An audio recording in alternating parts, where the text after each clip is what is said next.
Hello students, I hope you all are doing really fine at your places and at the same time you are finding time for your studies as well. In our previous two videos, we have already covered about the poet Pablo Neruda, the central idea of the poem Keeping Quiet, the themes which have been emphasized by the poet in the poem and the tone of the poem. In this particular video, we would be going through the line by line explanation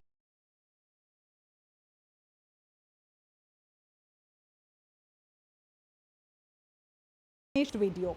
So let's now shift to the PPT. Have a happy. At the heart of this poem is inclusivity. The poem seeks to rise above the racial and linguistic differences. Poet wants that we should see beyond the linguistic differences. The differences that arise due to caste, creed and religion should be ended.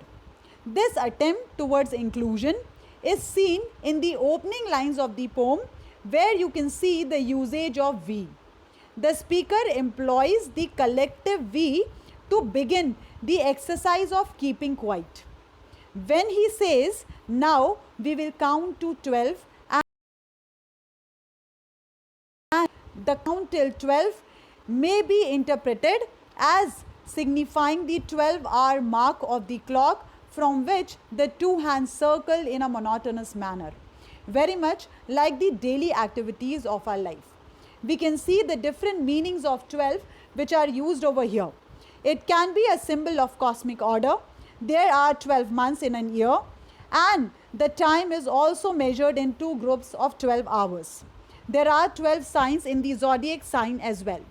So the number 12 which has been used by the poet can have various meanings. Noteworthy is the fact that keeping quiet is as much about staying silent as it is about staying still, which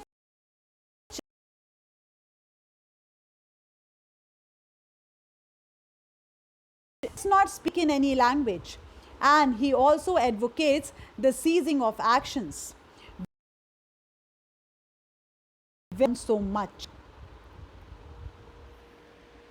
Language brings differences. You all know this because everyone has their own language. The great number of languages on the face of earth seem to highlight the ways in which we are different from each other. The use of words, any language, suggests that the speaker recognizes the limits of language and thus envisions a state beyond the domain of language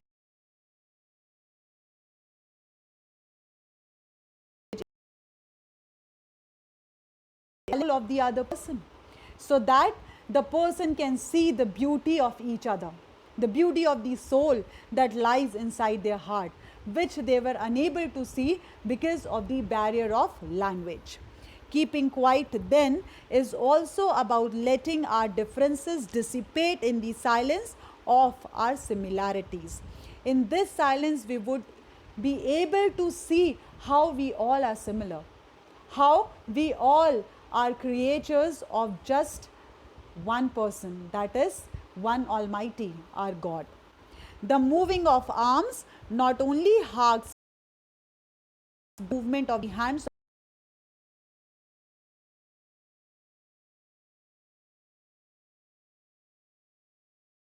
obsessed with, because in this busy world, in this competitive world of globalization, we all are so much consumed in our work that we don't even know what we are doing is something that we want to do or not.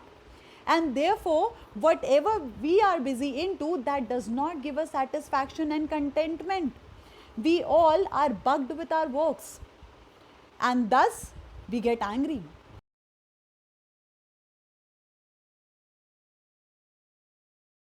Why? Because they are not enjoying what they do. They are just becoming a part of a race. And therefore, this gesture of restlessness and aggression would come to an end if people will take out some time out of their busy life to introspect themselves. Thus, the crux once again of the complete paragraph request everyone to count till 12 in their own mind and to stop for a while. He wants everyone to calm down.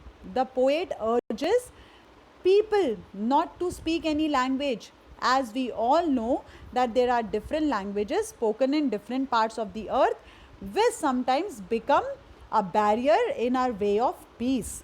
So he asks people not to speak. Not only this, he also wants us to stop arms. He also means using the weapons which are wars. When one country raises a war against another country, people use weapons, and these weapons destroy life. These weapons hinder peace. So basically, the poet is demanding peace from all of us, because the fact is, in a war, a victory is always an illusion. No matter who wins, the country loses its people, the country loses its human lives. And whenever you lose a human life,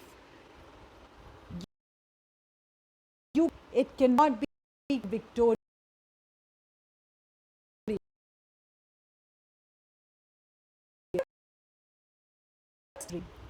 This was all about the first paragraph. Now we'll be shifting to the second paragraph.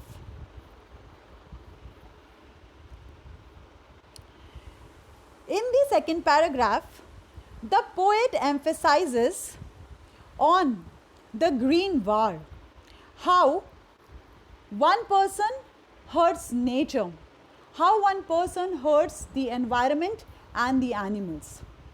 Also, before I start this paragraph, I would like to mention Begeria, which is the collection of poems in which Keeping Quiet was featured by Pablo Neruda and has an overall universal tone. This collection was a product of well-garnered experiences and frequent traveling that Neruda experienced in life. This hectic pace of a busy life is what makes silence an exotic moment. This is what poet means to say. He says that, like the clock, our lives have become utterly mechanical and it is dominated by rush and engines. A moment of silence will not only be delightful,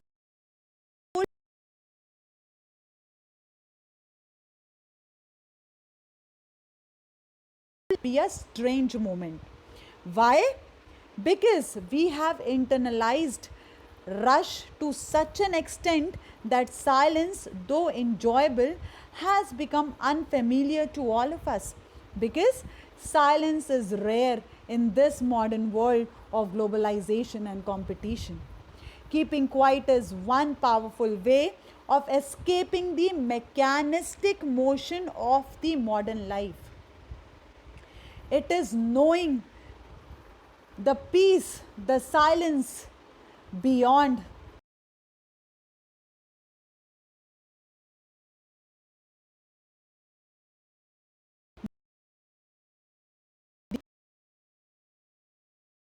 of the capital exploited man and animals. This aspect of his writing is felt in the lines of this particular paragraph. Neruda was painfully aware of the history of exploitative colonial practices which was used by the European settlers in their bid to extract resources from the Americas. He was also equally aware of the exploitative neocolonialist practices which were carried out in his own times by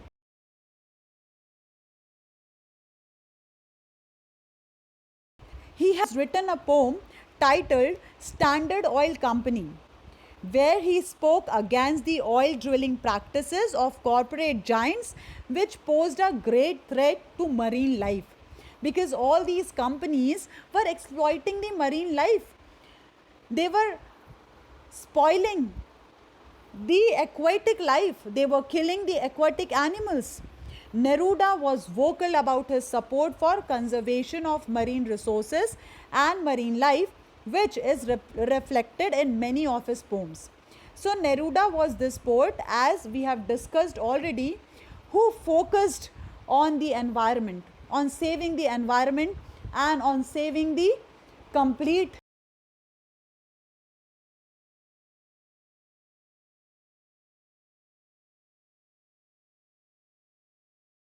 something which is in favor of humanity.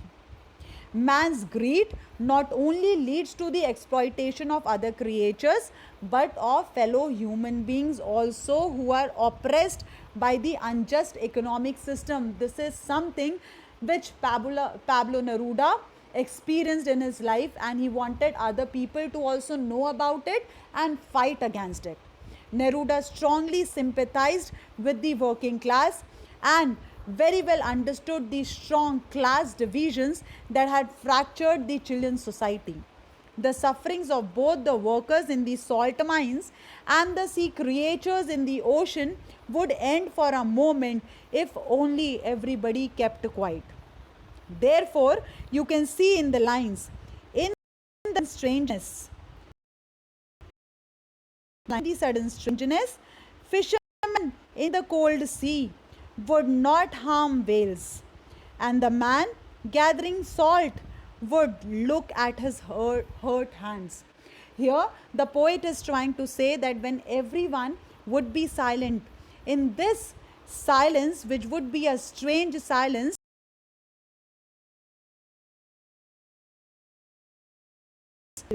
these whales over here signify the working class people who are oppressed by the oppressor, their bosses. And in this strange silence, when they'll get time to introspect themselves and analyze their actions, the man who are gathering salt, the man who are collecting salt from the sea would feel the pain of their hurt hands, would feel what they have lost and what they have gained, and something that they have been running after is materialistic and it would not give them ultimate happiness. This is what the poet has tried to explain in this paragraph.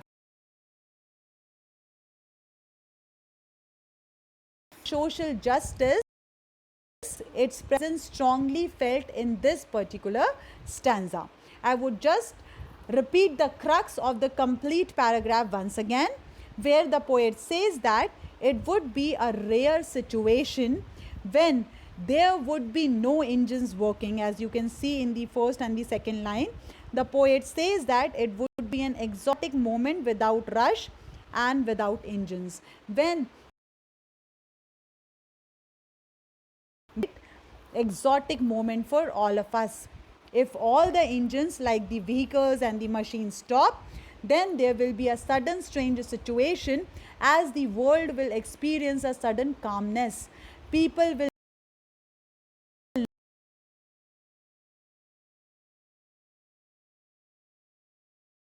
that the fishermen will also stop and not harm the whales in the sea. This means that the poet is urging everyone not to harm our innocent animals. Here he gives the example of whales which are being hunted for the purpose of food or trade. He also wants people to calm down so that they can stop and see what they have achieved or what they have lost.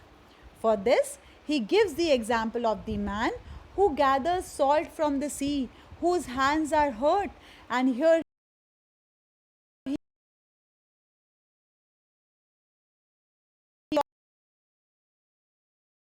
lost for the sake of attaining such materialistic things which satisfied their needs only for some moments, and there was no ultimate contentment of this process that they were a part of.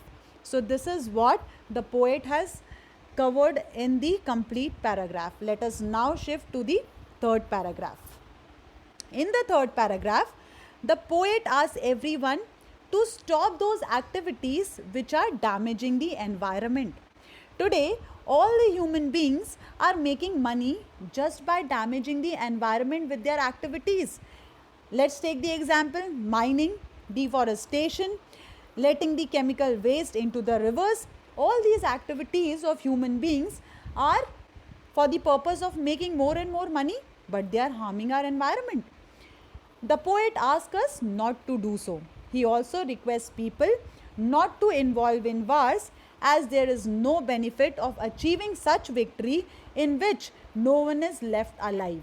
He says so because wars and environmental damage will lead to no life on earth. Rather, he wants people to adopt a new approach towards life and mankind. He says that you should treat your enemy like brothers and promote peace and harmony in the world. These lines also have devastating consequences of troubles in the world. From the horrors of war result from someone's inability to keep quiet. Just because people are not ready to listen to the others and to their inner voice, wars happen, fights happen. Somebody in some corner of the world takes an unnecessary action which jeopardizes of everybody else. By writing about those who prepare wars, the poet is trying to speak about the manufactured nature of war, which is intended to satisfy specific interests of the interested parties and devastate the life of others. The damage done by the conventional chemical and biological weapons can be stopped only if government and nation teach themselves to keep quiet. Neruda had been a witness to the atrocities committed during the Spanish Civil War under the regime of dictator General Franco. He had seen war in close quarters and very well knew what victory with no survivors looked like. Significant is the assassination of the writer and dear friend Federico Garcia Lorca by the fascist forces. Neruda had this to say about the Spanish Civil War. The war began for me when my friends started disappearing. He realized when his friends started losing their life what war actually meant. If only we could keep clean clothes and would be able to walk hand in hand with the brothers in the shade, in silence and in peace. The poet makes it very clear that he is advocating silence. But this silence does not mean total inactivity at all. When we see in the last line, total inactivity means death. And poet is not talking about the total inactivity at all. The poet does not want death. By total inactivity, he means that people should sit silent and introspect themselves. They should not do anything or not indulge into anything that is harmful for others. This is what total inactivity means. He says that I have nothing to do with death. In his own words, I have no truck with death. He just wants to say that I do not want to emphasize on death. I have no relation with death. When we talk about the paragraph, when the poet says, those who prepare green wars, wars with gas, wars with fire, victory with no survivors, all those who are indulged into practices, it might be any practice like dumping the chemical waste in the sea, damage done to the conventional chemical and biological weapons. All these are green wars, wars with gases and wars with fire. So all these people who are indulged into these practices, they will not gain victory. And even if they gain victory, which is momentary for them, this victory would be left with no survivors. There would be no survivors at the end. People would talk about with the brothers in the shade doing nothing. But in case if people keep silence, then they would understand what their activities led to. So they'll not be indulged into all the harmful activities, and they would be wearing clean clothes. Their soul would be clean, and they would consider everyone around them as their own brother. And in this complete silence, they would just do nothing but hold hand with their friends, with their brothers, and would try to understand each other. What I want should not be confused with total inactivity. Life is what it is about. I want no tug with death. Poet says that you should not get confused with this silence as inactivity. In this inactive moment also, there are a lot of things happening. There is a new life which is born inside you.